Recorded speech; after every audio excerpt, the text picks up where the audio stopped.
she smirked. If he really had an allergy, he'd have proved it by now. He just wants pity. I listened quietly. That night, she entered the bedroom and saw the small bag I'd placed on her nightstand. And the way her breathing changed, you could tell she understood exactly what it meant. I'm Joel, 31, and 3 days ago, my girlfriend of 2 years told her friends I was faking a severe food allergy for attention. I overheard the entire conversation through our apartment's thin walls, and what I did next made her realize just how serious medical conditions actually are. I met Kendra when I was 29. She was 28, worked in event planning, had this confident energy that drew people to her. We met at a friend's birthday party, hit it off, started dating. Things moved quickly.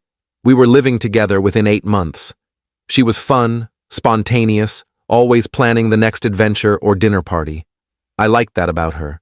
I thought we balanced each other out. I have a severe tree nut allergy, not a preference, not an intolerance, a legitimate life-threatening allergy that I've had since childhood. Anaphylaxis level serious. I carry 2 EpiPens everywhere I go. I've been hospitalized twice in my life because of accidental exposure, once when I was 7 and once when I was 19. It's not something I take lightly or use for sympathy. It's a medical reality I've managed my entire life. When Kendra and I started dating, I was upfront about it. Told her on our second date when she suggested we go to this trendy restaurant known for their almond-crusted dishes. I can't eat there, I said. I have a severe tree nut allergy. Almonds, walnuts, cashews, pecans, any of them could kill me. She'd been understanding. Said it was no problem, we'd find other places. And for the first year, she was great about it. She'd check ingredient lists, ask restaurant staff about cross-contamination, keep our apartment nut-free. I appreciated it. I told her multiple times how much it meant that she took it seriously. But around 6 months ago, things started changing. Small comments here and there. Are you sure you're that allergic? Have you tried building up a tolerance? My friend said most people with food allergies are just being dramatic. I'd explain each time that no, I couldn't build tolerance. That's not how anaphylactic allergies work. That my allergy had been confirmed by multiple allergists through blood tests and skin tests. That this wasn't something I could wish away or overcome through exposure. She'd nod, say she understood, but the comments kept coming. Then 3 months ago, she started getting annoyed when I'd ask about ingredients at restaurants or decline dishes at parties. You're making things difficult, she'd say. People think you're high maintenance. I'd remind her that I was trying not to die, and she'd roll her eyes. 2 weeks ago, we were invited to her friend Melissa's dinner party. Melissa had made this elaborate dessert, some kind of tart. When it was served, I politely declined, explaining I couldn't risk it without knowing all the ingredients. Kendra got visibly irritated. Joel, just try a bite. Melissa worked hard on this. I said no, I couldn't risk it. She'd huffed and said, You're embarrassing me. We fought about it on the drive home. She said I was using my allergy as an excuse to be difficult, that I liked the attention it brought me, that I was probably exaggerating how severe it was. I'd stayed calm, showed her my medical alert bracelet, reminded her of the hospital records from my past reactions. She'd waved it off.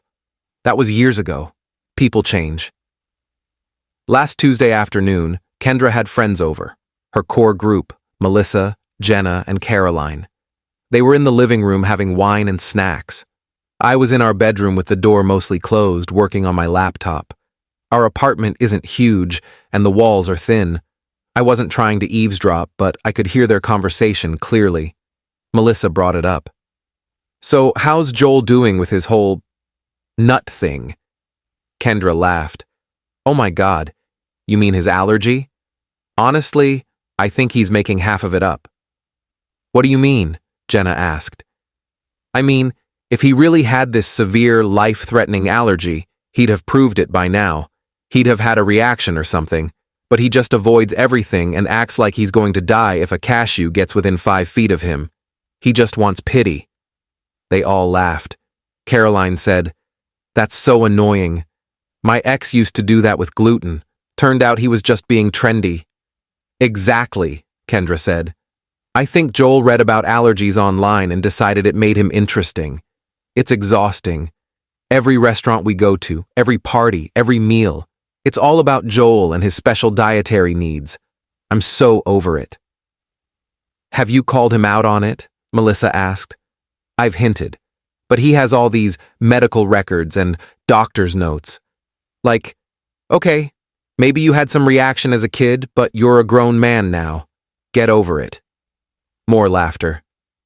Jenna said something about how people love to make themselves victims. Kendra agreed enthusiastically. I sat there listening, feeling cold.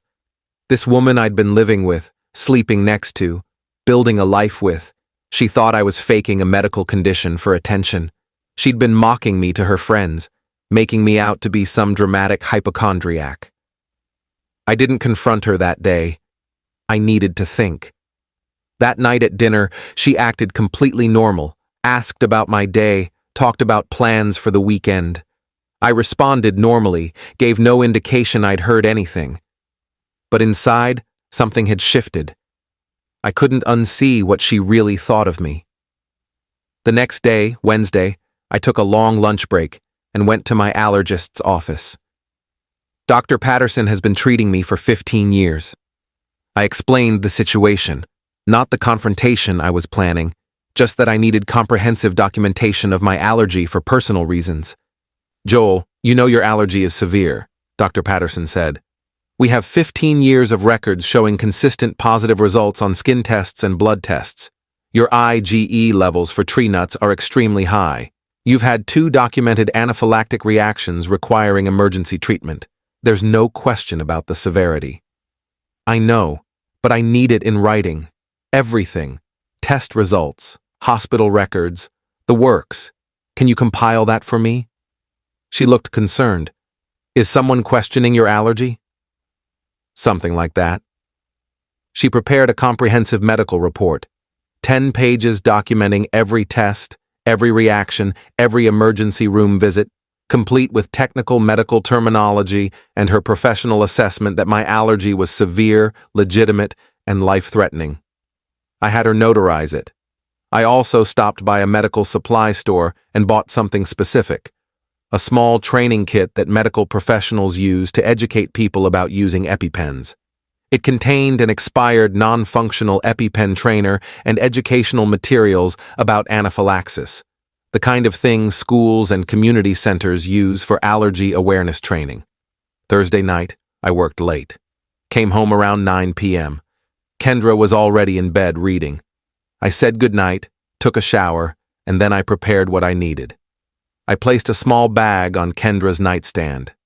Inside was the medical report from Dr. Patterson, printed photos from my childhood hospital visits, and the EpiPen trainer clearly labeled training device, non-functional. I also included a handwritten note that said, "Since you think I'm faking this for attention, here's 15 years of medical documentation proving otherwise. The EpiPen trainer is so you can educate yourself on what I have to carry everywhere to stay alive. Maybe you should read this before you mock me to your friends again." Then I went to sleep in the guest room. I heard her come to bed around 10:30 p.m., heard her moving around, then silence. Then I heard her breathing change, sharper, faster. I heard papers rustling as she went through the medical report. The silence stretched for probably 20 minutes. Then she knocked on the guest room door. "Joel, can we talk?" "I'm tired. Tomorrow."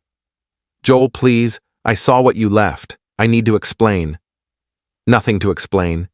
You made yourself clear to Melissa, Jenna, and Caroline. You think I'm faking a medical condition for pity. You're embarrassed by me. I heard every word." Silence. Then, "You heard that?" "Every word. Tuesday afternoon. Thin walls." "Joel, I'm so sorry. I didn't mean—" "You absolutely meant it. You laughed with your friends about how I'm making up a life-threatening allergy for attention. You called me exhausting. You said I should just get over it." "I was venting. I was frustrated." "Frustrated by what? By me trying not to die? By carrying EpiPens everywhere? By asking about ingredients so I don't end up in the hospital? I could hear her crying through the door. I'm sorry, I'm so sorry. Can you please come out so we can talk? Read the medical report. Look at the photos from when I was 7 and my throat closed up at a birthday party. Look at the one from when I was 19 and accidentally ate something with walnut oil. Look at my test results. Read Dr. Patterson's assessment. Then tell me again how I'm faking this for attention. She didn't respond. I heard her walk away. Update 1. Friday morning, I got up early and went to work. Kendra was still sleeping, or pretending to sleep. I left without saying goodbye. Throughout the day, she sent me multiple texts. Apologies, explanations, promises that she didn't really think I was faking, that she'd just been stressed and said things she didn't mean. I didn't respond until 5 p.m. Did you read the medical report? Yes, all of it. Joel, I had no idea it was this serious. I told you it was this serious. Multiple times. You chose not to believe me. I'm sorry. Can we please talk tonight? I'll be home at 7. When I got home, Kendra was sitting on the couch with the medical report in front of her. Her eyes were red from crying. The EpiPen trainer was on the coffee table next to educational materials she'd apparently printed out about anaphylaxis. I'm sorry, she said immediately. I'm so sorry. I read everything. I looked up anaphylaxis. I watched videos about allergic reactions. Joel, I didn't understand how serious this was. Yes, you did. I told you. Multiple times. You just didn't want to believe it because it inconvenienced you. That's not fair. Isn't it? You literally told your friends I was faking this for pity, that I liked the attention, that I should get over it. I was wrong. I was so wrong. I don't know why I said those things. You said them because you believe them. Because having a boyfriend with a medical condition is embarrassing to you. Because you'd rather I risk my life than make things difficult at parties. She was crying hard now. That's not true. I love you. I just didn't fully understand. You didn't want to understand. There's a difference. What can I do? How can I fix this? I don't know if you can. Update 2. Over the weekend, Kendra tried everything. She apologized constantly. She called Melissa, Jenna, and Caroline and told them she'd been completely wrong about my allergy, that it was real and serious, and she'd been a terrible person for mocking it. She researched restaurants with strict allergen protocols.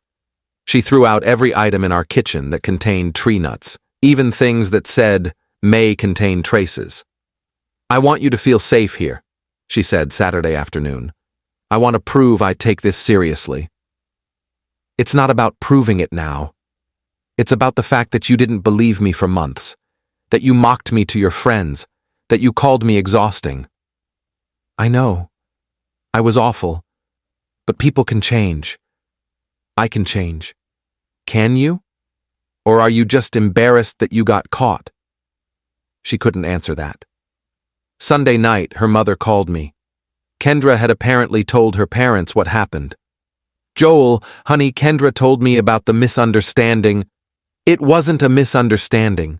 She told her friends I was faking a medical condition. That's not a misunderstanding. That's a fundamental lack of respect. She's mortified. She made a terrible mistake. But don't you think you were a bit harsh, leaving that bag for her to find like that? She needed to see the evidence since she didn't believe me when I told her. Would you prefer I'd ended up in the hospital trying to prove my allergy was real?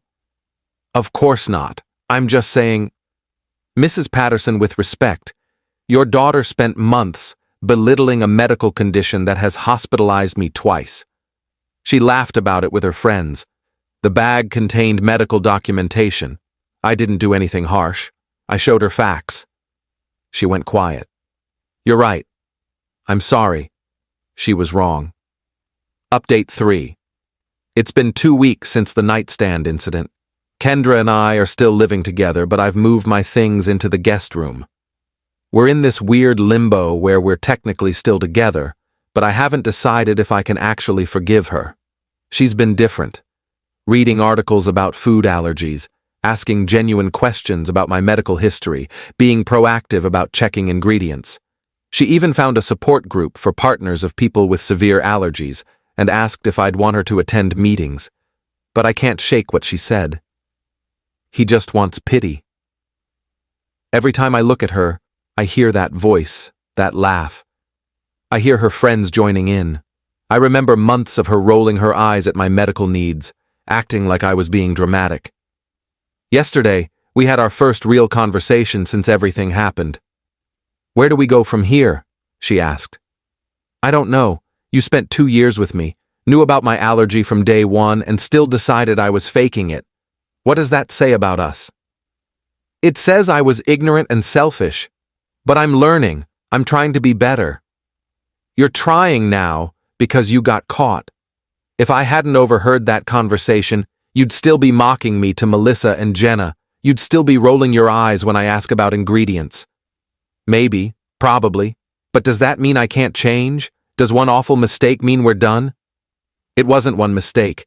It was months of dismissing my medical condition, months of making me feel like a burden." "You're right. It was. And I'm sorry, but I'm asking if there's any chance you can forgive me." Final update. It's been 6 weeks since I left that bag on the nightstand. Kendra and I broke up 3 weeks ago. It wasn't dramatic or angry. We just both realized that I couldn't trust her anymore, and she couldn't undo what she'd said. She's moved in with Melissa temporarily. The irony isn't lost on me. She's looking for her own place. We divided our stuff amicably. She took what was hers, I kept what was mine. She cried when she packed, kept apologizing. I stayed calm, helped her load boxes.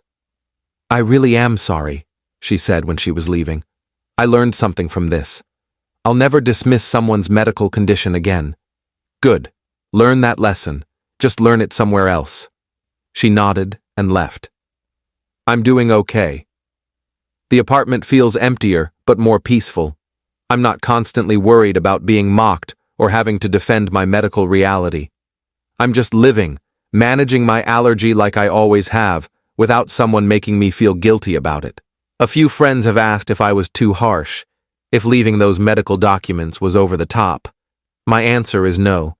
She didn't believe me when I used words. She needed to see irrefutable proof. If that was harsh, so be it. My medical condition isn't up for debate or mockery. Kendra texted me last week. "I saw a guy at Starbucks with a medical alert bracelet. Made me think of you. Made me realize how many people I probably dismissed before understanding their reality. Thank you for teaching me that lesson, even though I lost you in the process." I didn't respond. She learned something. That's good. But I'm not her teacher or her redemption arc. I'm just a guy with a medical condition who deserves a partner who believes me without needing a notarized medical report as proof. I'm Joel, 31, severely allergic to tree nuts, single, living alone. And honestly, I'm okay with that. Better alone than with someone who thinks your medical condition is a ploy for attention. That's enough for me. Edit 1. People have asked what was in the bag specifically. The medical report from my allergist, photos from my 2 hospitalizations, childhood and college, blood test results showing my IgE levels, the training EpiPen clearly labeled as non-functional, and educational materials about anaphylaxis. Nothing aggressive or mean, just facts. Edit 2. Yes, I probably could have had a conversation instead of leaving the bag, but I'd had multiple conversations over months where I explained my allergy. She didn't believe me. She believed her assumption that I was being dramatic. Sometimes people need to see documentation to understand that medical conditions are real. Edit 3. For anyone wondering, my allergy is still just as severe. I still carry 2 EpiPens everywhere. I still carefully check ingredients and ask questions at restaurants. The difference now is that I'm not apologizing for it or feeling like a burden for trying to stay alive. That's what dating someone who respects your medical reality should feel like, and I won't settle for less again.